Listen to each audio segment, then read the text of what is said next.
അപ്പോഴേ ഞാൻ ഇന്ന് സോയാബീൻ കൊണ്ടൊരു കറി ഉണ്ടാക്കുകയാണ് കേട്ടോ. സോയാബീൻ കൊണ്ടൊരു ബോട്ടിക്കറി ഉണ്ടാക്കണ പോലത്തെ ഒരു കറി ഉണ്ടാക്കുകയാണ്. അപ്പോൾ വെള്ളം തിളച്ച തിളച്ച ഉപ്പുവെള്ളത്തിലേക്ക് ഞാൻ ഈ സോയാബീൻ ഒരു 100 ഗ്രാം സോയാബീൻ ഇട്ട് കൊടുത്തട്ടാ. അപ്പോൾ ഒന്ന് ആയിട്ടുണ്ട്. ഇനി നമുക്കിത് കോരി മാറ്റാം.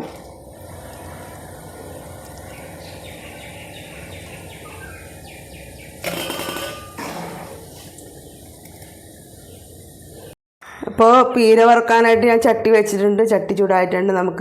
ഞാൻ ഒരു ചെറിയ മുറി തേങ്ങയുടെ പീരയാണ് എടുത്തിരിക്കുന്നത് കേട്ടോ.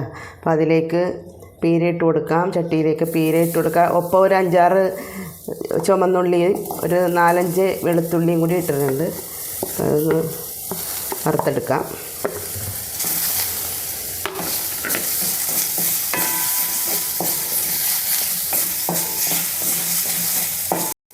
അപ്പോൾ ഇതിലേക്ക് നമുക്ക് അല്പം എണ്ണ ഒഴിച്ച് കൊടുക്കാം കേട്ടോ.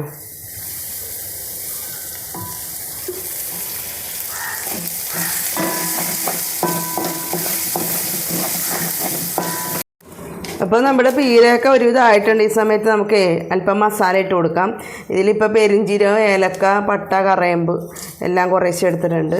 പട്ടയും കറയമ്പൊക്കെ ഒരു 3-4 കഷ്ണം വെച്ചെടുത്തിട്ടുണ്ട്. പിന്നെ 2-3 ഏലക്ക, കുറച്ച് പെരുംജീരകം, ഇത്ര സംഭവമാണ് ഞാൻ എടുത്തിരിക്കുന്നത്. ഒരു കഷ്ണം തക്കോലം, ഇത്രയാണ് ഞാൻ എടുത്തിരിക്കുന്നത്. അപ്പോൾ ഒന്ന് ഇതാട്ടെ.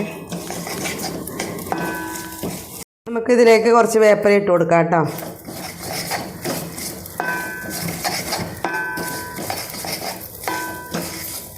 ഇതിലേക്ക് നമുക്ക് എടുത്ത് വെച്ചിരിക്കുന്ന പൊടികൾ 2 ടേബിൾ സ്പൂൺ മല്ലിപ്പൊടി, 1 ടേബിൾ സ്പൂൺ മുളക് പൊടി, 1/2 ടീസ്പൂൺ മഞ്ഞൾപ്പൊടി, 1/2 ടീസ്പൂൺ കുരുമുളക് പൊടി, ഇത്രയും പൊടികൾ ഇട്ട് കൊടുക്കാം.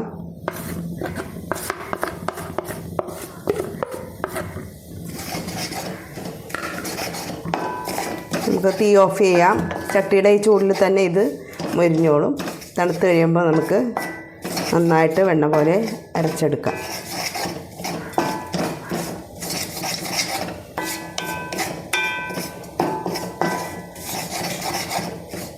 അപ്പോൾ ഞാൻ കറി റെഡിയാക്കാൻ പോവാം കേട്ടോ. ഈ ചട്ടിയിലാണ് ഞാൻ കറി റെഡിയാക്കുന്നത്. നമുക്ക് അല്പം എണ്ണ ഒഴിച്ച് കൊടുക്കാം.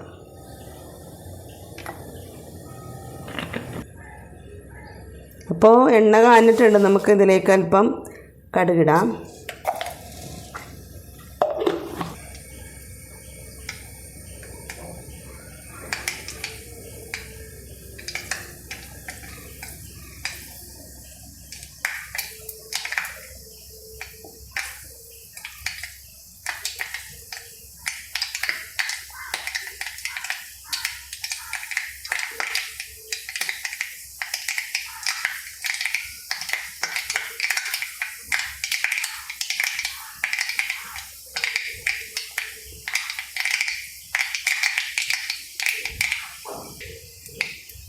നമുക്കിതിലേക്ക് സവാള ഇട്ട് കൊടുക്കാം.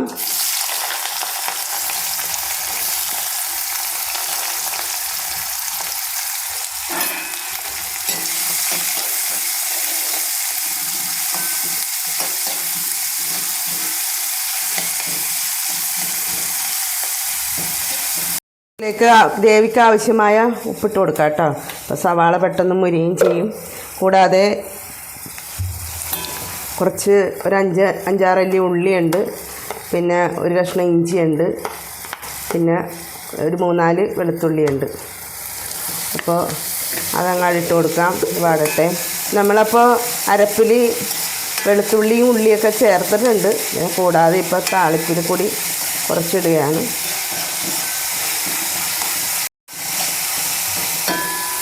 ഇതിലേക്ക് എടുത്ത് വെച്ചിരിക്കുന്ന പച്ചമുളകും കൂടി ഇട്ട് കൊടുക്കാം.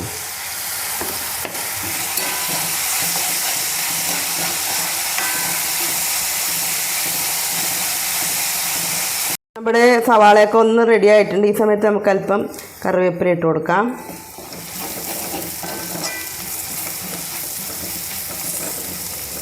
ഒപ്പം ഒരു 1/2 ടീസ്പൂൺ മഞ്ഞൾപ്പൊടി ഇട്ട് കൊടുക്കാം.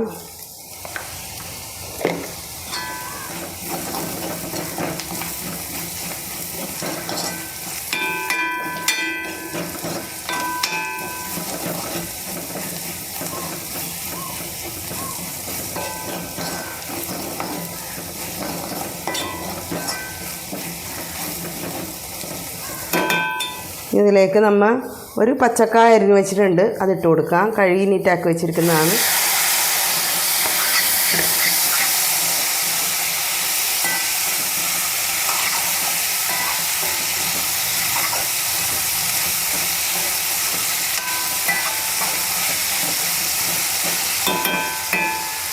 ഇതിലേക്ക് അല്പം വെള്ളം ഒഴിച്ച് കൊടുക്കാം.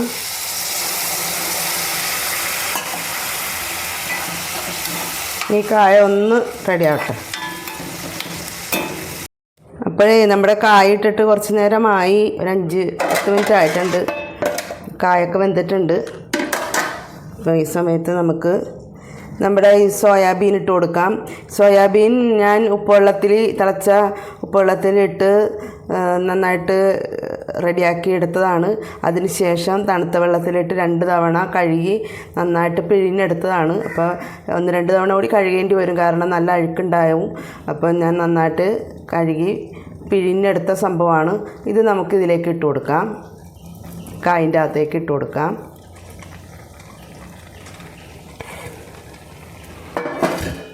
ഒപ്പം തന്നെ ഇതാണ് നമ്മുടെ അരച്ചെടുത്ത അരപ്പിട്ട് കൊടുക്കാം.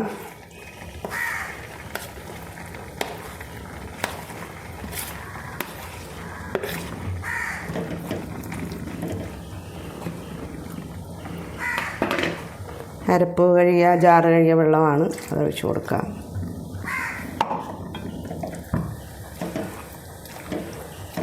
ഇനി നമുക്ക് ഇതൊന്ന് നന്നായിട്ട് മിക്സ് ചെയ്യാം. അല്പം വെള്ളം കൂടി ഒഴിച്ച് കൊടുക്കേണ്ടി വരും.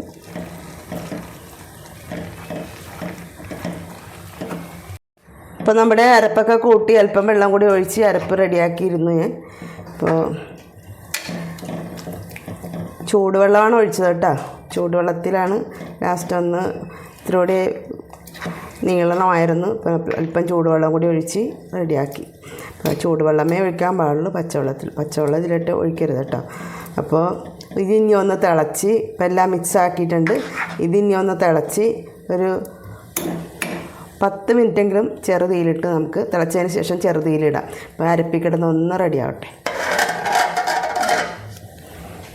നമ്മുടെ കറി നോക്കാട്ടോ. ഇതിപ്പോൾ അരപ്പ് കലക്കി വെച്ചിട്ട് ഒരു 10 മിനിറ്റ് കഴിഞ്ഞിട്ടുണ്ട്. അപ്പോൾ കറി ഇടയ്ക്ക് ഞാൻ ഇളക്കി കൊടുക്കുന്നുണ്ടായിരുന്നു. കറിയൊക്കെ വറ്റിയിട്ടുണ്ട്. ഇത്രയും മതി, കാരണം തണുത്ത് കഴിയുമ്പോൾ ഇതൊന്നുകൂടി കുറുകും. പാകത്തിനുള്ള ഗ്രേവിയേ ഉള്ളൂ. നമ്മുടെ കറിയൊക്കെ റെഡി ആയിട്ടുണ്ട്. ഈ സമയത്ത് തീ ഓഫ് ചെയ്യാം. എന്നിട്ട് 2 തണ്ട് കറിവേപ്പില അങ്ങോട്ട് ഇട്ട് കൊടുക്കാം. നമ്മുടെ തന്നെ വേപ്പിലയാണ്, അപ്പോൾ ഇട്ട് കൊടുക്കാം. അങ്ങനെ നമ്മുടെ സോയാബീൻ കറി റെഡി ആയിട്ടുണ്ട്. ഓക്കെ.